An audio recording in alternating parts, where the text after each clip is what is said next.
हरे कृष्णा। भगवत गीता की इस वीडियो में हम शुरू करेंगे छठे अध्याय का चौथा श्लोक 6.4। इस श्लोक में भगवान कह रहे हैं, जब कोई पुरुष समस्त भौतिक इच्छाओं का त्याग करके न तो इंद्रिय तृप्ति के लिए कोई कार्य करता है और ना सकाम कर्मों में प्रवृत्त होता है। सकाम कर्म पहले भी हम डिस्कस कर चुके हैं। क्या है? एक ऐसा कर्म जिसके फल के लिए ही हम वो कर्म कर रहे हैं, सेवा समझ के नहीं कर रहे। इसलिए कर रहे हैं कि भाई इसका ये लाभ होना चाहिए, है ना। यानी हम भंडारा कर रहे हैं, लेकिन वो इस अभिलाषा से कर रहे हैं कि मेरे घर पुत्र प्राप्ति होनी चाहिए, मेरे को सरकारी नौकरी मिलनी चाहिए, मेरे बच्चे की विदेश यात्रा हो जानी चाहिए। कोई एक एम है। सेवा कर रहे हैं, लेकिन सेवा का एक एम है। अगर सेवा कर रहे हैं और उसके बदले में कोई एम नहीं है तो वो निष्काम है, कोई भी कार्य। तो सकाम कर्म हो गए या इंद्रिय तृप्ति, वो तो आपको पता ही है, बार बार हम बोलते ही रहते हैं। इंद्रिय तृप्ति का क्या मतलब होता है? अच्छा भोजन के पीछे भागना, है ना, आँखों की तृप्ति और त्वचा की तृप्ति यानी स्त्री संग। तो ये चीज़ों के पीछे जो भाग रहा है, ये तो प्योर इंद्रिय तृप्ति के कार्य हो गए। वो ना इनको करता, ना कोई ऐसी सेवा करता जिसमें बदले के अंदर कुछ लाभ, कोई यश सम्मान की अभिलाषा हो, तो वो इन सबको भी छोड़ देता है। यही तो भक्त है। सो कोई पुरुष समस्त इच्छाओं का त्याग करके न तो इंद्रिय तृप्ति के लिए कार्य करता है, न सकाम कर्म में प्रवृत्त होता है, वह योग आरूढ़ कहलाता है। ऊपर आप देखेंगे योग आरूढ़, संस्कृत में एक एक शब्द दिया हुआ है। सन्यासी का मतलब है त्याग करने वाला। योग आरूढ़ का अर्थ है योग में स्थित। योग माने यहाँ पर है भगवान से संबंध यानी भक्ति। तो वह भक्ति में स्थित कहलाता है। यानी कि जो व्यक्ति अपनी भौतिक इच्छाओं का त्याग कर सके, इंद्रिय तृप्तियों के लिए जो कार्य होते हैं उनको छोड़ सके, सकाम की जगह निष्काम कर्म कर सके, वही तो भक्ति में स्थित है। अब ये जो मन है, इसके ऊपर दो श्लोक बहुत महत्वपूर्ण आ रहे हैं, वेरी वेरी इंपॉर्टेंट। मनुष्य को चाहिए कि अपनी मन की सहायता से अपना उद्धार करे। ये मन जो है ना, ये बहुत बदमाश होता है। अगले श्लोक में भी भगवान इस चीज़ को एस्टैब्लिश करेंगे। मन की सहायता से अपना उद्धार करे और अपने को नीचे ना गिरने दे। ये मन हमें नीचे गिरा देता है, ऐसे काम करवा देता है जो करने नहीं चाहिए। लोग स्त्री संग के लालच में कुछ भी करते हैं, शराब पीने के चक्कर में कुछ भी करते हैं, जुआ खेलने के चक्कर में कुछ भी दांव पे लगा देते हैं, नॉनवेज खाने के लिए भी किसी जीव की हत्या तक करवा देते हैं। ये नीचता ही तो है। मनुष्य को चाहिए अपने मन को कंट्रोल करे, इन फालतू चीज़ों को छोड़े, मन की सहायता से अपना उद्धार करे और अपने को नीचे ना गिरने दे। मैंने पहले भी कहा था, एक और चीज़ भी है नीचे गिरना। पहले भी इस पर चर्चा की थी। नीचे गिरने का मतलब होता है निम्न योनि, निम्न लोकों में जाना। अभी अच्छा भला मनुष्य शरीर है, तभी तो आप ये लेक्चर देख पा रहे हो, सुन पा रहे हो। कल अगर भगवान न करे शरीर छोड़ के आपको कुत्ता, बिल्ली, कीड़ा, पंछी, पेड़, मछली कुछ भी बनना पड़ गया, तो जैसे कर्म होंगे याद रखना भगवान वैसे ही फल देगा। बिल्कुल दया नहीं है इस मामले में। वैसे भगवान बिल्कुल दयालु हैं, लेकिन इन मामलों में नहीं है।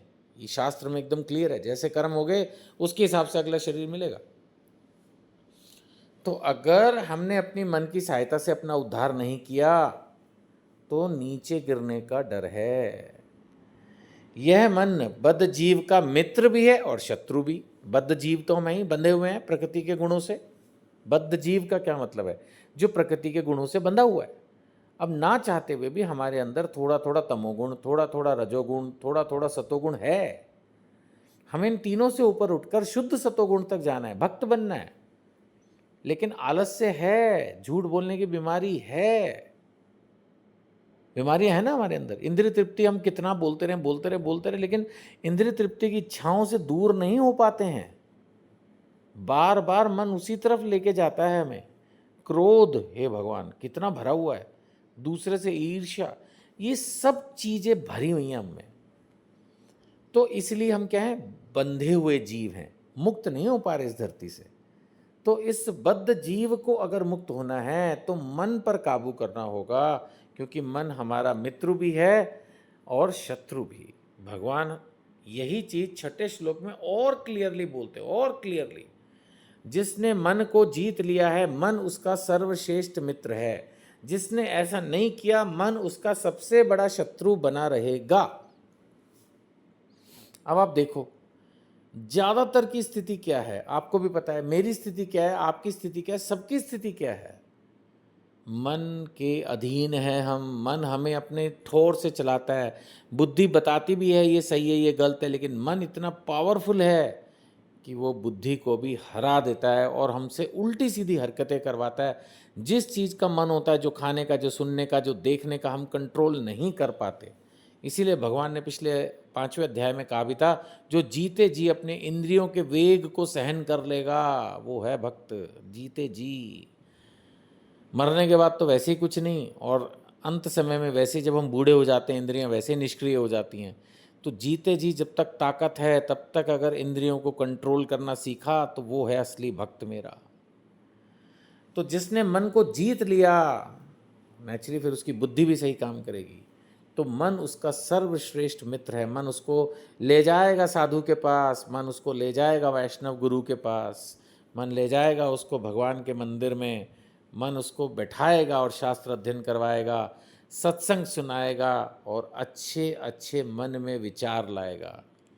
और नहीं तो ऐसा नहीं कर पाओगे, मन से हार जाओगे, तो मन सबसे बड़ा शत्रु बना रहेगा। 6ठे अध्याय का 6ठा श्लोक क्लियरली एस्टैब्लिश करता है कि मन हमारा सबसे बड़ा शत्रु है, क्योंकि ज़्यादातर की स्थिति यही है कि हमने मन अपना नहीं जीता हुआ।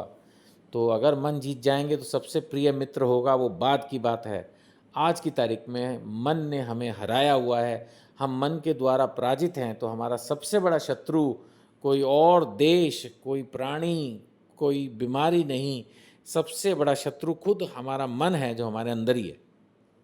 उस मन को जीतने के लिए प्रयास करना होगा, रोज हरि नाम लेना होगा। हरे कृष्ण कृष्ण कृष्ण हरे हरे, हरे राम राम राम हरे हरे। हरे कृष्णा।